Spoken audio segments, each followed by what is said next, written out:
Hey everyone, welcome back to another video. In today's video, I'm going to show you how to delete Slack conversation history. So let's just get into it. First, go to the Slack website and make sure you are signed into your account. Now select the channel with the conversation you want to delete.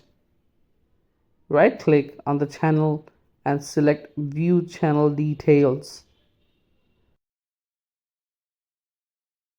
Next, go to the Settings tab. Under the settings, you will have two options. One, archive the channel, which will hide all conversations for everyone. And two, delete the channel, which will permanently delete the conversation history. Once you have selected delete this channel, you are done. That's it, guys. Thanks for joining us today. If you found this video helpful, please like and don't forget to subscribe to our channel. See you next time.